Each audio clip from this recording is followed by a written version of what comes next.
आप सभी का स्वागत है कर्मा स्पीक्स यूट्यूब चैनल पर। आज हम बात करेंगे नाग पंचमी की कथा क्या है। नाग पंचमी को लेकर कई कथाएं प्रचलित हैं, पर आज हम आपको इनमें से एक प्रसिद्ध कथा के बारे में बता रहे हैं। एक प्रसिद्ध कथा के अनुसार प्राचीन काल में एक सेठ जी के 7 पुत्र थे और सातों के विवाह हो चुके थे।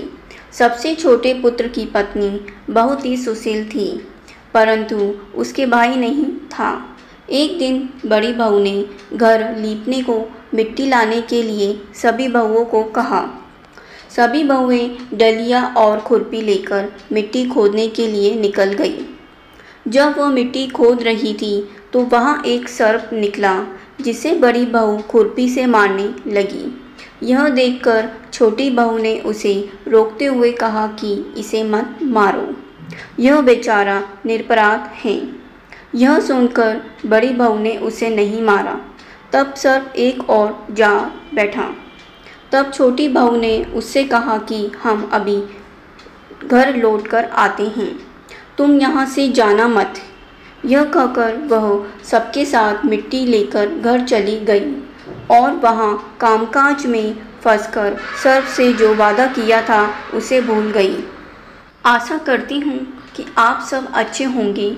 आपने अभी तक मेरे चैनल को सब्सक्राइब नहीं किया हो या आप मेरे चैनल पर अभी नए आए हो तो आप पहले मेरे चैनल को सब्सक्राइब कर लीजिए। ऐसे बनाया भाई। दूसरे दिन उसे जब बात याद आई तो सबको साथ लेकर वहाँ पहुँची और सर्प को उस स्थान पर बैठा देखकर बोली, सर्प भैया नमस्कार। उसको ऐसा बोलते सुनकर सर्प ने कहा कि तू भैया कह चुकी है, इसलिए तुझे छोड़ देता हूँ, नहीं तो झूठी बात कहने के कारण तुझे अभी डस लेता। उसकी बात सुनकर वह बोली, भैया मुझसे भूल हो गई है, उसके लिए क्षमा मांगती हूँ। तब सर्प ने कहा कि अच्छा, तू आज से मेरी बहन हुई और मैं तेरा भाई हुआ, तो तुझे जो मांगना हो मांग ले। वह बोली, भैया मेरा कोई नहीं है, अच्छा हुआ जो तू मेरा भाई बन गया। जब बहन भाई के घर गई, इसके बाद कुछ दिन व्यतीत होने पर वह सर्प मनुष्य का रूप रखकर उसके घर आया और बोला कि मेरी बहन को भेज दो। जब परिवार वालों ने कहा कि इसका तो कोई भाई नहीं है, तो वह बोला कि मैं दूर के रिश्ते में इसका भाई हूँ और बचपन में ही बाहर चला गया था। उसके विश्वास दिलाने पर घर के लोगों ने छोटी को उसके साथ भेज दिया। उसने अपनी बहन को मार्ग में बताया कि मैं वही सर्प हूँ, इसलिए तू डरना नहीं और जहाँ चलने में कठिनाई हो वहाँ मेरी पूँछ पकड़ लेना।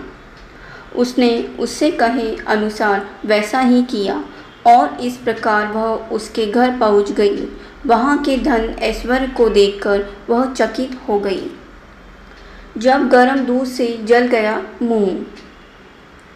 एक दिन सर्प की माता ने उससे कहा कि मैं किसी काम से बाहर जा रही हूँ, तू अपने भाई को ठंडा दूध पिला देना। उसे यह बात ध्यान न रही और उससे गर्म दूध पिला दिया, जिसमें उसका मुंह जल गया।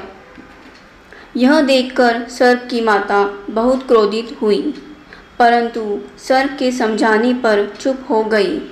तब सर्प ने कहा कि बहन को अब उसके घर भेज देना चाहिए।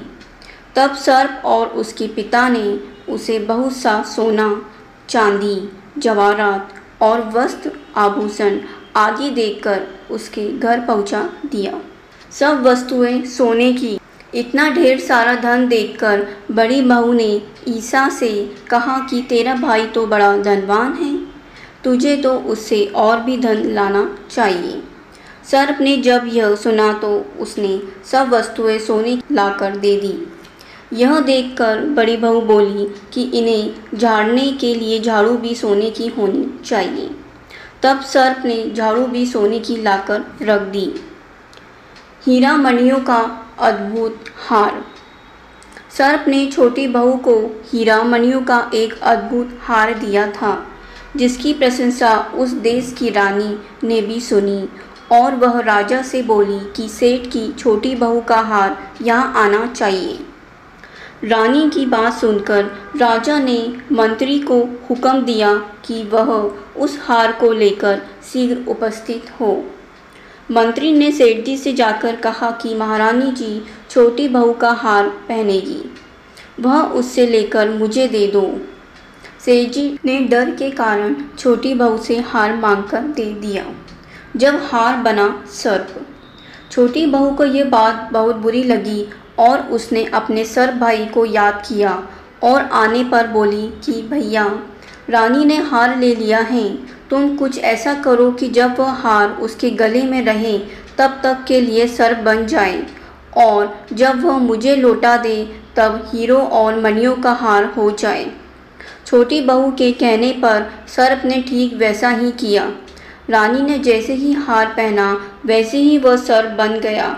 यह देखकर रानी चीख पड़ी और रोने लगी। यह देखकर राजा ने सेठ के पास खबर भेजी कि छोटी बहू को तुरंत भेजो। सेठ जी डर गए कि राजा न जाने क्या करेगा। वे स्वयं छोटी बहू को साथ लेकर उपस्थित हुए। राजा ने छोटी बहू से पूछा कि तूने क्या जादू किया है, मैं तुझे दंड दूंगा। वह सुनकर छोटी बहू बोली, राजन, दृढ़ता क्षमा कीजिए, यह हार ही ऐसा है कि मेरे गले में हीरो और मणियों का रहता है और दूसरे के गले में सर्प बन जाता है। यह सुनकर राजा ने वह सर्प बना हार उसे देखकर कहा कि अभी पहन कर दिखाओ। छोटी बहू ने जैसे ही उसे पहना वैसे ही हीरे मणियों का हो गया। यह देखकर राजा को उसकी बात का विश्वास हो गया और उसने प्रसन्न होकर उसे बहुत सी मुद्राएं भी पुरस्कार में दी। छोटी वह अपने हार को लेकर घर लौट आई। उसके धन को देखकर बड़ी बहू ने ईर्ष्या के कारण उसके पति को सिखाया कि छोटी बहू के पास कहीं से धन आया है। यह सुनकर उसके पति ने अपनी पत्नी को बुलाकर कहा कि ठीक ठीक बता कि यह धन तुझे कौन देता है। तब वह सर्प को याद करने लगी। तब उसी समय सर्प ने प्रकट होकर कहा कि यदि मेरा धर्म बहन के आचरण पर कोई स्नेह प्रकट करेगा तो मैं उसे खा लूँगा। यह सुनकर छोटी बहू का पति बहुत प्रसन्न हुआ और उसने सर्प देवता का बड़ा सत्कार किया। उसी दिन से नाग पंचमी का त्यौहार मनाया जाने लगा और स्त्रियां सर्प को भाई मानकर उसकी पूजा करती हैं। आपको मेरे द्वारा दी गई जानकारी अगर अच्छी लगती हो तो आप मेरे चैनल को लाइक, शेयर एंड सब्सक्राइब जरूर कीजिए। साथ ही बेल आइकन को प्रेस कर दीजिए जिससे कि आने वाले वीडियो की नोटिफिकेशन आपको समय पर मिलती रहे। आपको मेरा वीडियो अच्छा लगता हो तो कमेंट में जय माता दी जरूर लिखिए। धन्यवाद। जय माता दी। आशा करती हूँ आपका दिन शुभ और मंगलमय हो।